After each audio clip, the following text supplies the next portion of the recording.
Morning, Miss Jones. So I understand your situation with you and your husband wanting to have a child for a while now, and I also know your situation with your husband being in a coma. So I would like to discuss with you all of your possibilities as far as conceiving a child, other than the natural way. Now, posthumous sperm retrieval is the procedure we're looking at, and it takes place usually when a man has been legally pronounced brain dead.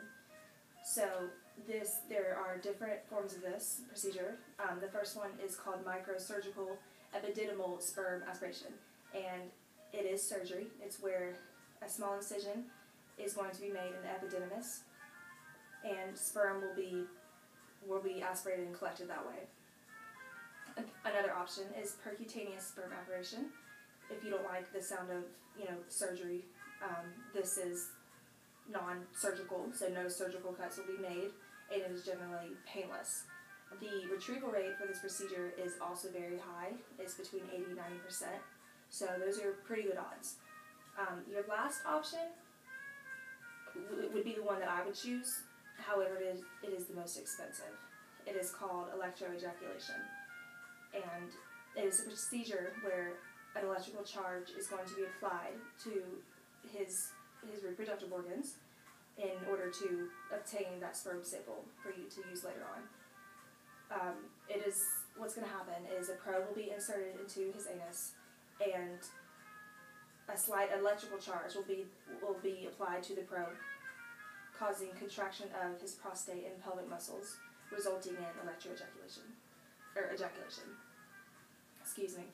So from there, the sperm, can be frozen and saved for you for later on.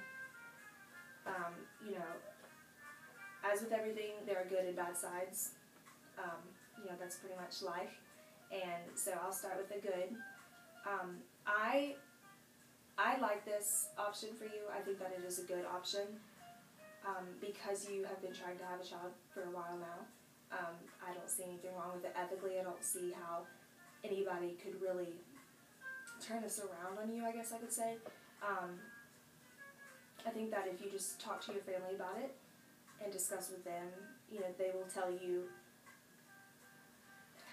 they'll probably be straightforward with you. So, I think you should just talk to them about it and just make sure that they think this is the best decision as well. The negative side of this, you really have to think about if you can handle this later on in your life. Not just physically, but emotionally, monetarily, all of that. You have to think of all sides of it. You have to think, will this affect your child later on in life? If he does take a turn for the worse, your husband, and your child ends up without a father, you really have to think of that. And, also, there's always that possibility that something could go wrong, medically, with you, with your child, anything, and you just have to be aware of that. So, ultimately, it's a big decision. I think that, I think that your husband would be okay with it, if he was able to answer for you, and put his 2 cents in. I think he'd be okay with it because I know that he loves you, and I know that y'all have been wanting a child for a long time. And I think that I know it would make you happy. So I think that, you just really need to do some soul searching and talk to your family about it. And if you have any questions, just let me know. And I think that this will be a good option for you. So just really think about it and pray on it and